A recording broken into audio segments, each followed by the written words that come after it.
And welcome to our YouTube channel. And what a great day to sew something wonderful. I'm Kia with Kia B. What a great day to sew something wonderful. I'm Kia with Kia B. And today we're going to be working on a really easy quilt pattern, and it just takes very few materials. And so I'm excited to make these with y'all. You're just going to want to make one for every single lady in your life that you know.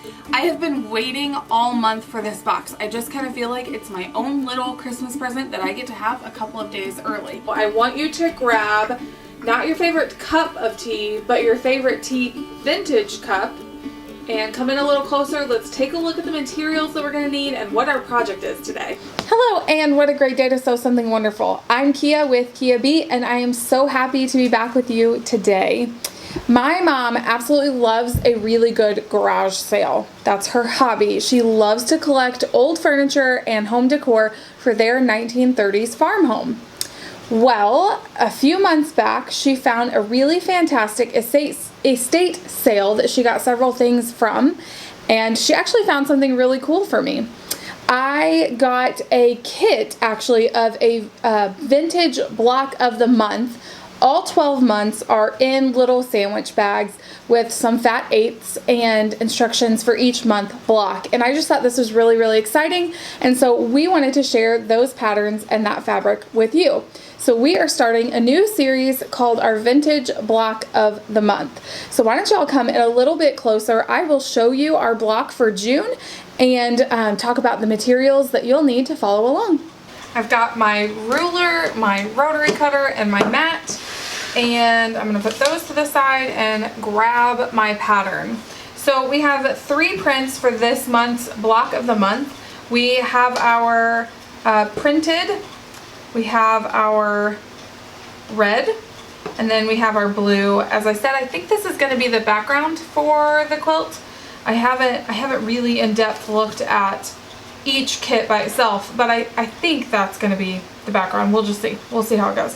So our first instruction, and this is how the quilt block is going to look. I just think this is so great. Someone has handwritten this out and even drawn the block and then assigned, you know, this scribble is the print and this little scribble is the red and then blank is the blue back. And there's just something special because somebody really intended to follow along with this and they didn't get it done. And so the fact that I'm able to follow along, and I really have no idea when this is from, but the fact that they were able to follow along, that they intended to, and now I'm able to do it. I just think that's really great. So our first instruction is to, from the red fabric, cut 4 2.5-inch squares and 4 2 7/8-inch squares, and then cut the larger of those squares in half diagonally. Now our blocks, I believe, are going to be 12 inches finished, and so that's those measurements, the 4 2.5 and the 4 2 7/8. If you were doing a 6-inch size, you would want 4 1/2-inch squares and 4 1 1.5-inch squares and 4 1 7/8 inch squares. So I'm going to do the 12-inch blocks, I believe. And am I going to do the 12-inch blocks or do I want to do the 6-inch? I'll do the 12-inch. That way they're big and everybody can see them. So I'm going to get this chopped up. So the red fabric. I'm just going to leave my pattern here at the top so I can have it for quick reference. So if anybody knows anything about this fabric or this pattern, or, I mean, it would just be wonderful to have somebody who actually knows what this block sew along was from. That would just be great. Comment down below. Let me know if you know anything about it. None of these salvages have a ton of information on them. They don't really say, I can't make out actually what it says. And so, I don't know, I just think this is so neat. It's a great opportunity. Okay, so I'm just lining up our salvages here so I can get a good straight cut.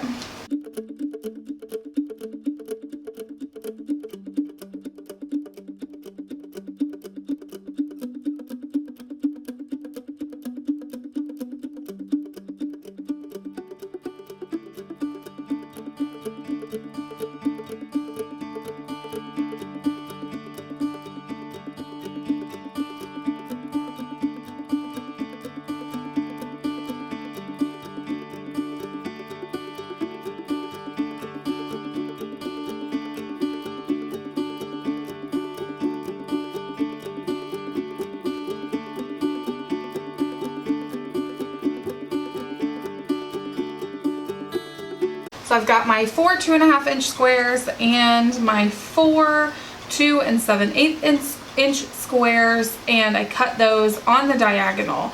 Now I know that seems a little scary. We kind of talked about in our last a couple videos ago about how this is on the bias edge, and that can be really scary to some of us. So make sure that you don't handle this fabric a ton, just kind of put it up to the side. And I'll make a stack up here just kind of my squares. Our next one is to cut one 4.5 inch square from the red 2.5 if you're making the 6 inch finish.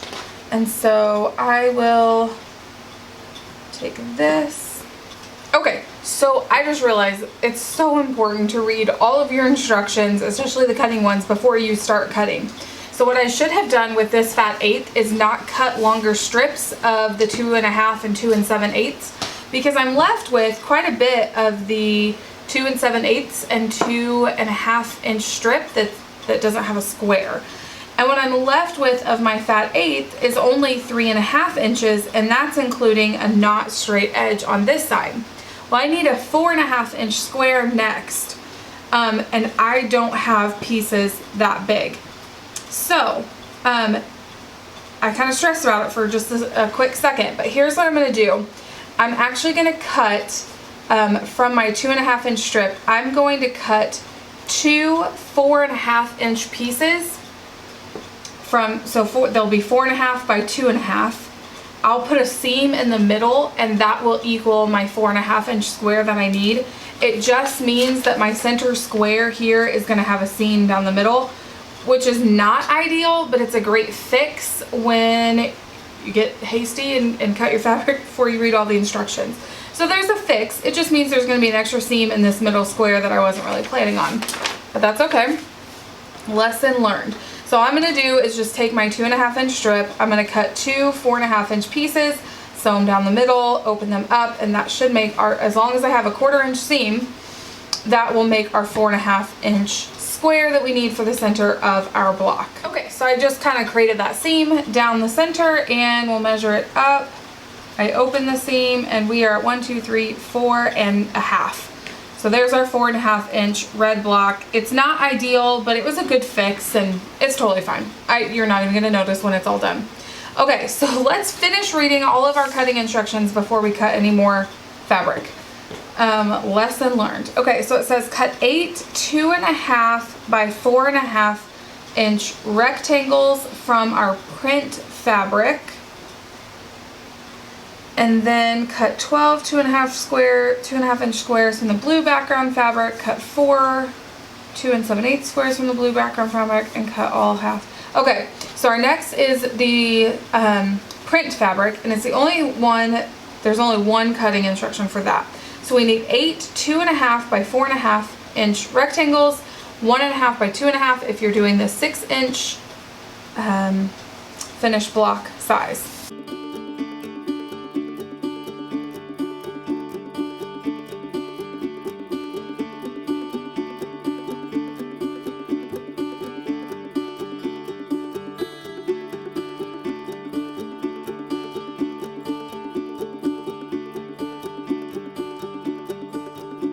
So now I'm just going to straighten up my blue fabric here, and it calls for 12 2.5 inch strips and 4 2 7/8. I'm going to get those cut up.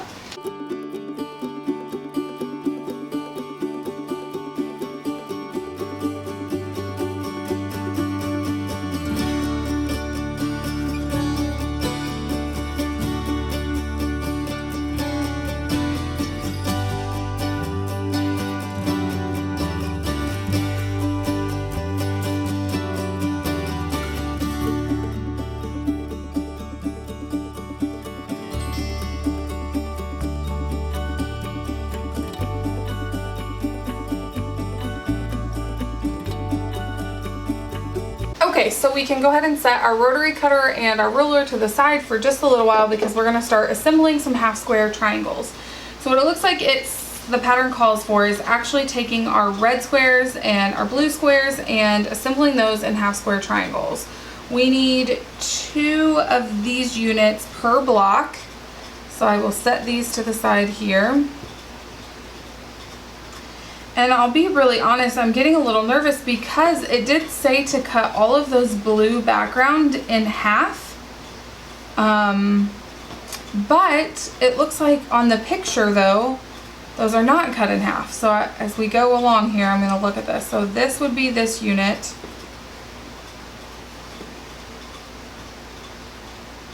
And then we would have a red square here. And then a full blue square here.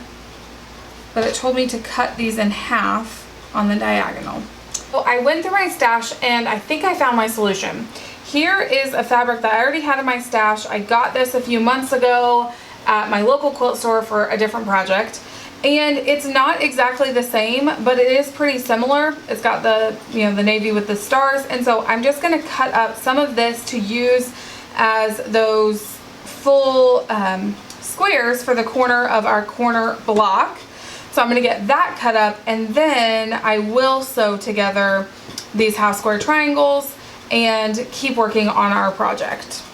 All right, before we get started sewing our half square triangles, let me give you a couple of tips for sewing on the bias. It's not as scary as it seems. It just, you have to go slow. I do have my walking foot on my machine so that it can help guide the material straight through. And want to make sure that you're using a scant 1/4 inch seam allowance.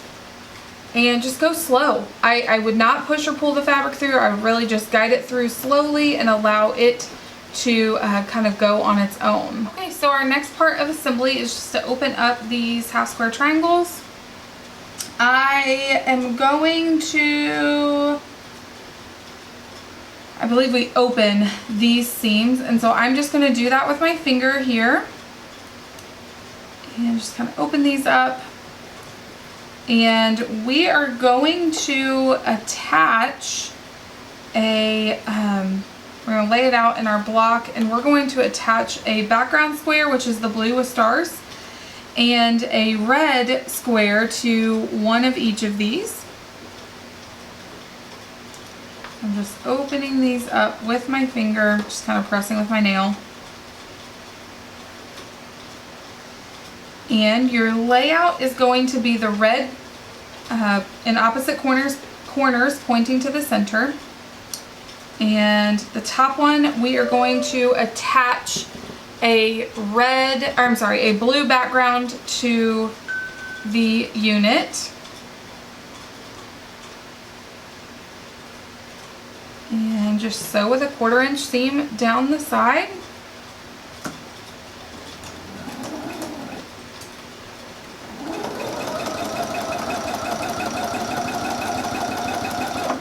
And then we'll take our half square triangle and attach a red to that.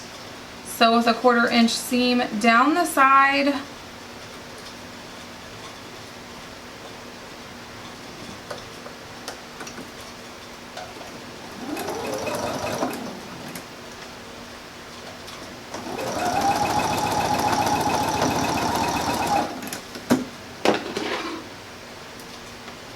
And we are going to open those seams for both of those units. I'll just pull open here and open the side.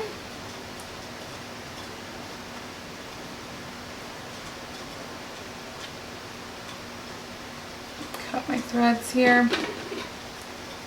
And at this point you can cut your dog ears if you'd like.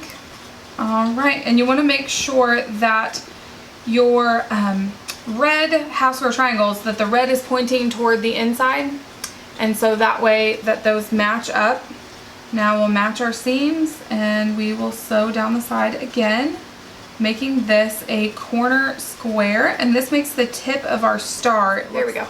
Here's what your unit should look like, is this, and we need 4 of those. We need 1 for each corner. So you're going to make 4 of those units, and I will see you back at the cutting mat when we've got that taken care of. So you should have 4 corner units that look similar to this, and let me kind of show you our rough layout here. This is making the points to our stars. Do you see them coming together? Okay.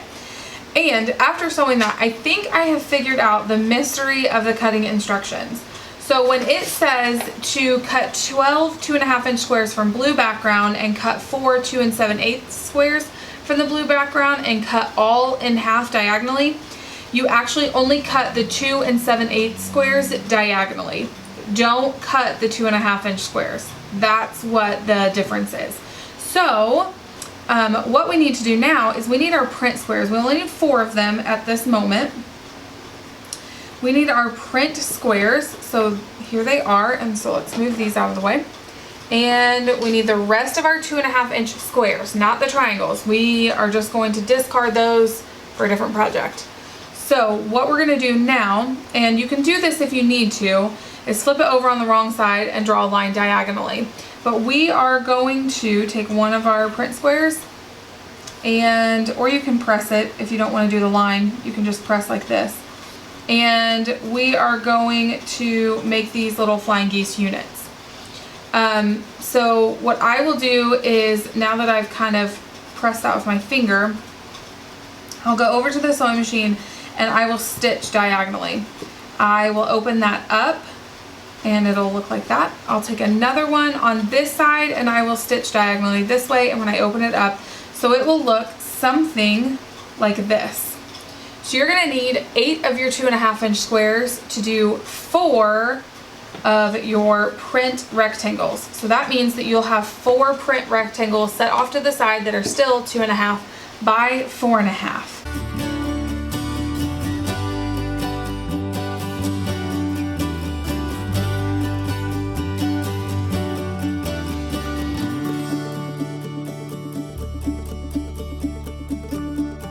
Okay, so let me explain this flying geese one more time for those who may have not made a flying geese before. So I've taken the 2.5-inch square and I have put right sides together of my print fabric and my background fabric, and I've stitched diagonally straight down the middle of that 2.5-inch square. So it's going to lead from the center to the outer corner. And what I'm going to do is, after I stitch that, I'm going to trim about a quarter of an inch away from that seam. And then when we open it, I'm going to finger press. Now this is on the bias, so make sure that you are careful not to pull, but that you are just pressing. Okay, so there's part of our flying geese unit. Now what I'm going to do is I'm going to do the same process where I take a 2.5-inch square with right sides together, and I'm going to stitch on the exact opposite side. It will go over into the triangle that you've just sewn. And so we're going to stitch from the outer corner to the center, trim a quarter of an inch away again, and when we open it, it will make that flying geese unit. We need 4 of those flying geese units, so go ahead and stitch those up. Alright, so that was the very last piecing of our block pieces. Now we are ready for the assembling of our actual block. So we're going to put our 4 corner blocks. I'm going to make sure all the dog ears and the extra threads are cut off.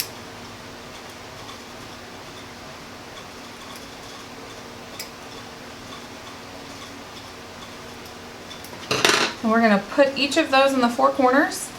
And this is where we're going to put 1 flying geese unit up at the top here,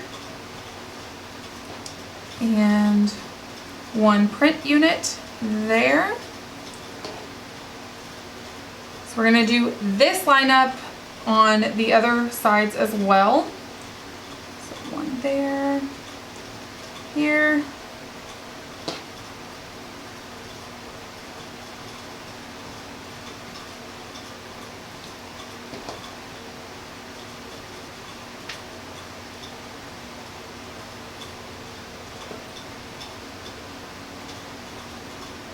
And then our 4.5-inch square goes in the center, so you can kind of see this coming together. My next step that I'm going to do, and that's pretty much the end of the instructions, it just says at the bottom, assemble as shown in the diagram of the block. So that's what I'm doing. I'm just looking at this kind of diagram here, and I'm referencing it. So I'm going to take each of my flying geese and sew it to this, so these 2 units together on each side. And then we can start assembling our 9-patch unit here.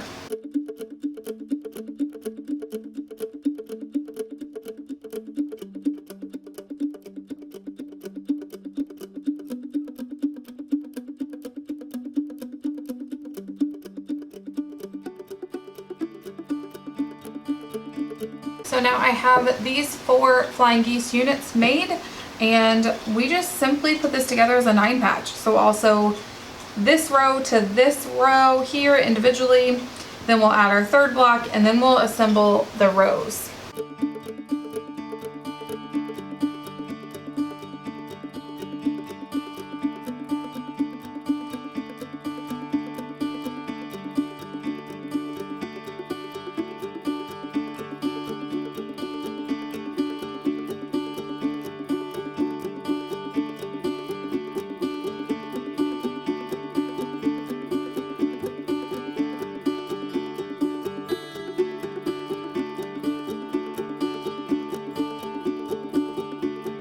After pressing our block and squaring it up to 12 inches, I think this is really cute. This is definitely not fabric that I would choose, but I actually really like it. I like the drastic difference than my usual bright, and so this is really fun.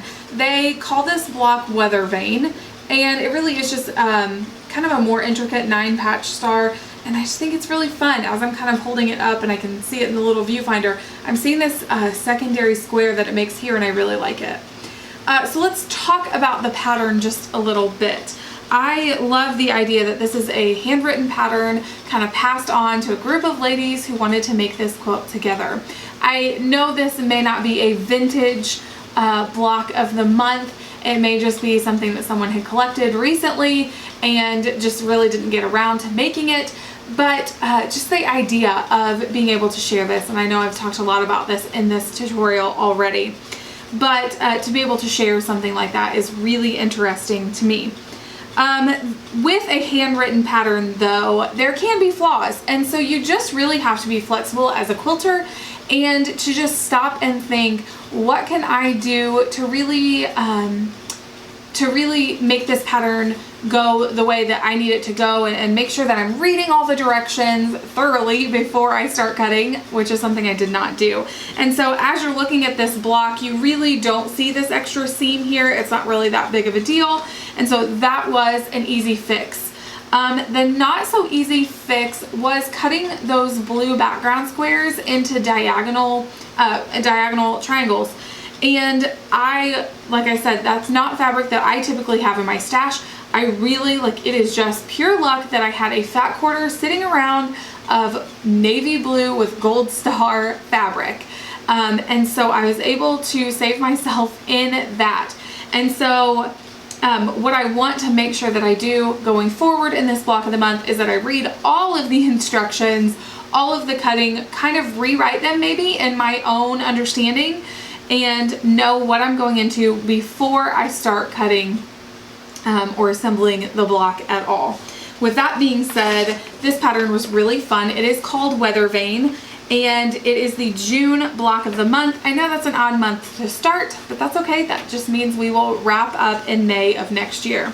So speaking of block of the month, for next month's block, you are going to need 3 fat 8ths again, and we're actually making a block called Stars and Stripes, which is really fun. If y'all can see that block, it looks really intricate, and it's got some really interesting designs to it. So I've got a red fat 8th, a tan fat 8th, and another navy blue fat 8th. And so I'm really excited to dive into this next month. Comment down below and please let me know if you are going to follow along with our vintage block of the month, or if you have any information that maybe this block of the month kit looks familiar to you, or the fabric. I would love to hear any information that I can about it. Thank y'all so much for joining us in the hive today. Thank you for your patience. Just know, as a quilter, you just make things work. We piece together things, and we're just very flexible. So thank you so much for joining us in the hive today, and we will see you later.